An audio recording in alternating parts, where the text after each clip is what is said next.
You want to get rich? Don't be a loser and invest in stocks. Look at the blockchain technology. People are making crazy returns. 1000%, 10%, 1000%, 5000.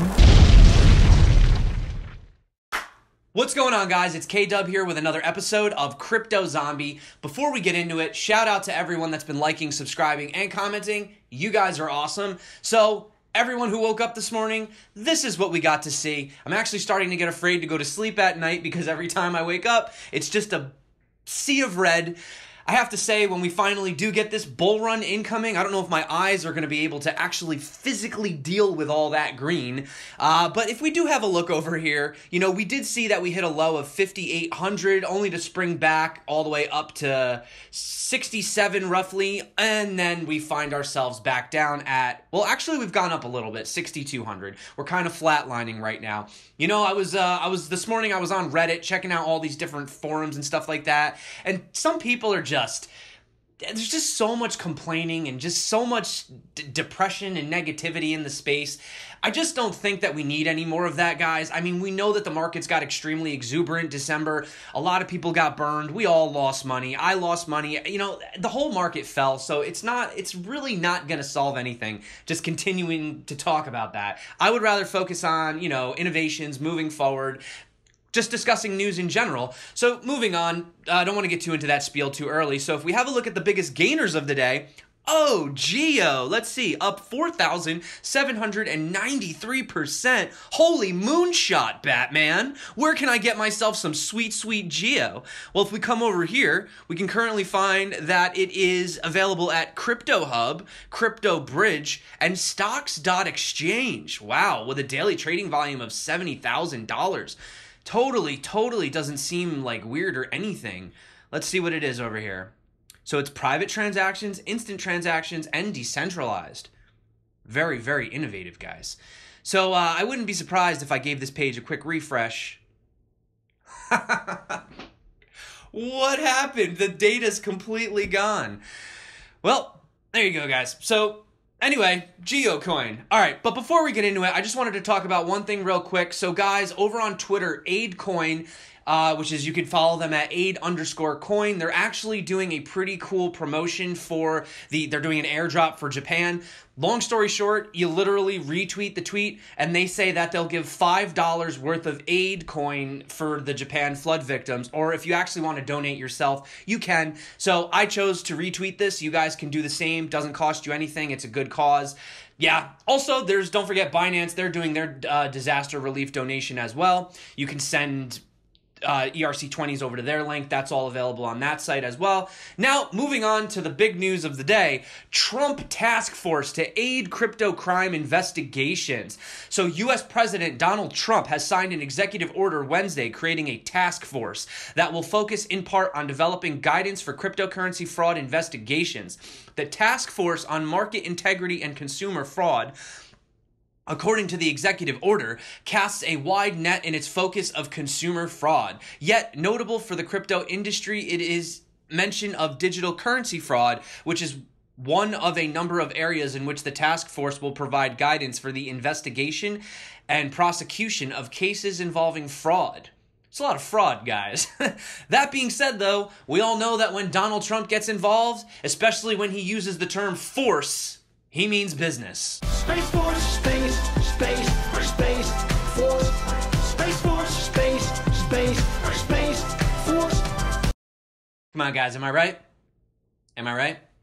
Moving on, so we do have the newest and latest crypto blackmail on the rise. So if you have seen or received this is just pure garbage. So basically you get this email and he says, I know blank, whatever is your password.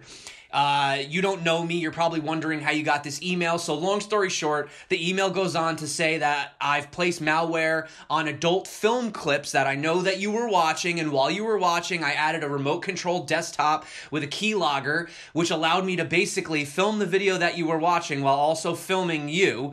And basically it says, you don't want your friends, family, and colleagues to find out about this. What should you do? Well, you need to pay me $1,900 and send it to this Bitcoin address. You have 1 day in order to make the payment. I have a specific pixel within this mail. So essentially, people are getting sent this, and what's really sad is that, as you can see here, people are actually donating to it. And I actually pulled up the wallet address myself, and since the time, 5 more people have contributed to this. This is insane. This guy now has 2.8 Bitcoin that he's received over this fraud. So, yeah, here it is, guys. Come on, Trump task force. There's the fraud right there. Go figure out what the heck this guy's doing with that address. And if any of you guys receive that, no, you're not being filmed. No one cares what you're doing, what you do in your private time, okay? Listen, no one cares. You don't have to send this guy $1,900, all right? Moving on, let's talk about other big news of today. So you do have the NULS Mainnet is live. I know a lot of people are excited about this, but not only just that, we also found out that they say, yeah, you heard it right. We have strategically partnered with Bitmain and will be collaborating in the future with development of cross-chain technology. I don't know if you guys have noticed lately, but Bitmain has been getting their hands in everything. They invested in the Opera browser. They invested in Cortex. They invested in their own exchange. So Bitmain is looking to be a monstrous giant in the industry, and they've recently just partnered with NULS. So guys, I would keep an eye on NULS. Could see some big things coming out from that. Now, speaking of a coin that already has had its mainnet launch, Tron is actually helping to improve their systems. They've recently started a bug bounty program. So far, the progress seems to be very successful, and the crypto has already handed out $25,000 in total to hackers skilled enough to uncover hidden vulnerabilities. So this might interest you. If you're one of those people out there, you might be able to make some money. So bugs that the hackers report from now on the Tron's team that they recognize as critical will be rewarded $50,000. There's a bunch of other bugs as well. You have some that might allow, DOS in Java, Tron via the P2P network, etc. You can read into this, so that's a $10,000 payout. Then they have some other smaller bugs that offer $6,000 payouts. So that's really cool. They're encouraging people to basically, exploit the system in order to benefit the, ecosystem all around. So if you happen to be someone that, if you know how to hack, maybe you can make some money on the side. Also, guys, on debut day, Auger, which people were literally waiting for this prediction market app to come out, 3 years in development, finally it got released, and looks like it had a phenomenal day. In fact, it surpassed CryptoKitties at one point, so that is something to be noticeable and proud of. So there you go, guys, Auger. Now, moving on to some other very interesting news. I've been hearing a lot about Ledger lately. So here's some stuff I wanted to kind of go over. So Ledger, Ledger Nano S. So they sold over 1 million Ledger Nano S hardware wallets last year, which generated them around $29.4 million in profits.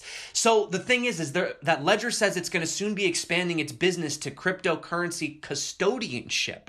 Very interesting. And is planning another major investment round that has already sparked interest from Google, Siemens, and Samsung, which I spoke about in a couple videos a few days ago. So here's the thing. Ledger is expanding its business and has created the Ledger Vault, which provides everyone in an organization with hardware wallets that access the same crypto wallets. Varying permissions can be set on each wallet, which is ideal for businesses that use cryptocurrencies. And here's the biggest move that Ledger is planning is they're going to launch, I don't know how to pronounce this, Komeinu?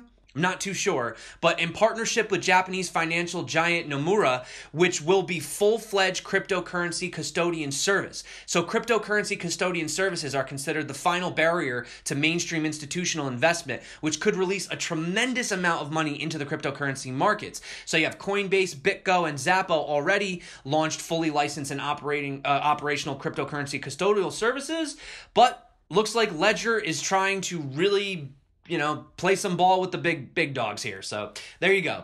Also, another thing is that they're saying that they should have 100 tokens by 2020. So that's pretty cool. I mean, obviously, they need to just, with the Ledger Live, they got to get that ERC20 support done. I mean, I don't mind using my Ether wallet, But really, seriously, that's just one extra step. So the whole idea is to really simplify it as much as possible. So if Ledger can really make it so that, you know, literally anyone can use it and everything's done through APIs and they have their own custodial service, that would be really cool for Ledger as well. So that is some news. Now, if we move on to some actual events that have gone on. So $1 billion has been confiscated from an unlawful crypto gambling platform. So 21 public security institutions have arrested 540 individuals across, accused of creating a football gambling, soccer, football, whatever, during the FIFA World Cup. They have violated Chinese legislation that prohibits the organization of online gambling. I guess the biggest problem, too, is that it was a pyramid scheme. So the online gambling was active for about 8 months, and obviously during the FIFA World Cup, attracting more than 330,000 participants. The organization is accused of trying to earn money through the pyramid scheme, as the platform promised financial benefits to those who invite other individuals. In addition to this, the bookmaker has manipulated online odds in accordance with the number of bets to give fewer individual chances of winning. Tisk tisk, guys, as if gambling wasn't enough. When the books are slanted against you, that's definitely not cool, guys. So obviously there's a lot of negative talk about things in cryptocurrencies, like I was talking about earlier. You know, a lot of people are complaining, they're depressed, they're upset. Okay, we get it. But the thing is when you go out there and you actually speak to these people, these developers, the ones that really were pushing the technology to the forefront, early adopters, the OGs in the Bitcoin space, okay? A lot of these people are still very bullish on the overall space and the overall technology. One of them in particular being the eToro head, right? So he says that the cryptocurrency correction in 2018 is a blessing in disguise. We needed this cool-off period. He also told News BTC that most exchanges will concur that the industry needed these low prices. We struggled to keep up last year. This has been a blessing in disguise, to quote the title of the article. He says the biggest problem also is mainstream media. He says it's a tired commentary. He said we need to change the sentiment surrounding crypto assets. It's an amazing innovation. We keep hearing the incorrect arguments. He says that email took 35 years to develop. We've only 8 or 9 years into the game when it comes to cryptocurrency. He says give it 4 or 5 years before mainstream innovation.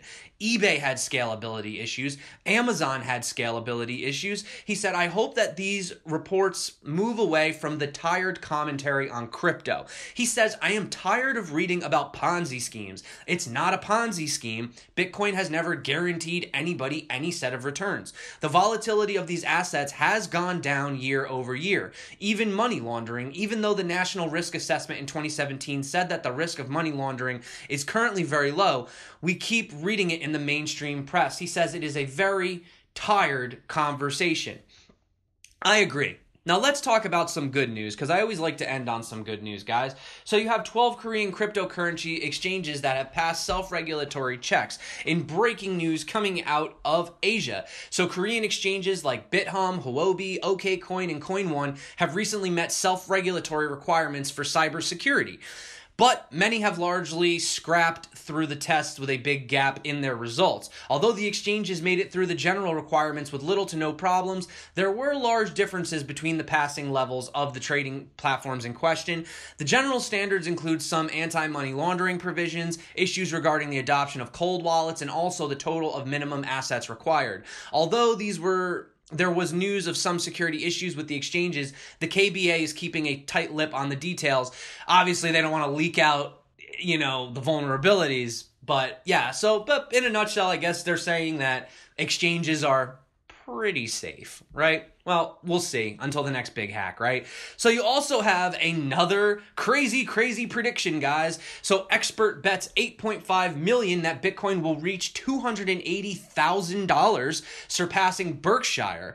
Though the Bitcoin market prices have been anything but inspiring of late, as it lingers at 70%, it is at an all-time, from its all-time high. One wealthy Australian bull still believes that he's going to put it up against Warren Buffett's Berkshire Hathaway, one of the land down under's leading bookmarks, Tom Waterhouse. So he had this tweet right here. He said, big bet, well-known crypto expert has just requested a bet of 8.5 million Australian dollars to win 1.2 billion that a Bitcoin will exceed the price of a Berkshire Hathaway share.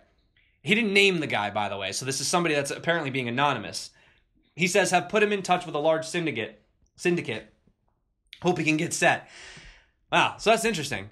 But yeah, so you have that price prediction coming out of there. And then also, this is pretty good news out of India. So it says that India may not ban cryptocurrencies, but instead they would rather treat them as commodities. So the source said that the regulator's main concern is basically the concern of everyone right now, is the whole money laundering thing, right? Where is the money coming from? So allowing it as a commodity may let us better regulate trade, and so that is being looked at, he said. He also told the committee that it's mostly concerned about tracking investors' funds in order to fight money laundering. Yeah, so that's basically the whole issue, guys. So yeah, we got to call Trump. Space Force. You also have Coinbase CTO of basically tweeting his optimism about the future of the cryptocurrency in general. His tweets provide simple and logical explanation for the optimistic future of crypto. So he says about 8% of Americans hold crypto and probably less than 1% of the world. By contrast, about 63% of world adults own smartphones. So that's a potential 60x growth remaining for crypto in terms of user base. Now, I get it. That's basically saying that every person that owns a phone is going to have crypto as well. He says that he's not basing the assumption on a groundless thought, though. He does realize that not every single person that owns a phone is going to actually get involved in cryptocurrencies. But based on a recent survey, he argues that one of the main reasons that people tend to not get involved is because of their misconceptions or lack of understanding. He clearly believes that the future will bring clarity to the public about the reality of cryptocurrencies, leading to mass adoption. Also, before we go, guys, I have two articles that I'm not going to go into because I don't want to make this video any longer, but I do have this that's really cool. It's important people that had an impact on Bitcoin's growth. You have people, obviously, Satoshi Nakamoto, Nick Szabo, Gavin Anderson, Andreas Antonopoulos. I love watching this dude's videos. Roger Ver, which although he may have a certain persona nowadays, at one point he was the Bitcoin Jesus, and, he did help a lot back in the day. Hal Finney, Tim Draper, Mark Andreessen. So just check this out, guys. It's a really cool history on some of the people that were really early to the game, kind of pushing to the forefront. And another thing, too, I know a lot of people are super pumped about the ETFs. So this article is 3 reasons why the Bitcoin ETF could happen next month. It's a little lengthy, so you guys can have a look at that as well. And also, guys, just so you know, it's official. Cryptocurrencies and ramen noodles officially correlated. If we have a look at the Google search trends, every time the search trends for cryptocurrency goes up, the ramen noodle cryptocurrency search goes down. You can't make this stuff up, guys. So that being said, at least somebody around here is making money, and every time the price drops, it looks like ramen noodle is the clear winner in the game. That being said, guys, thank you so much for coming back to my channel. It's Thursday. One day closer to the weekend. I know you guys are excited. I love you guys. You're awesome. Everyone that's been liking, subscribing, and commenting. Thanks again for coming back to the channel. If you haven't gotten involved with the Telegram group, link is in the description.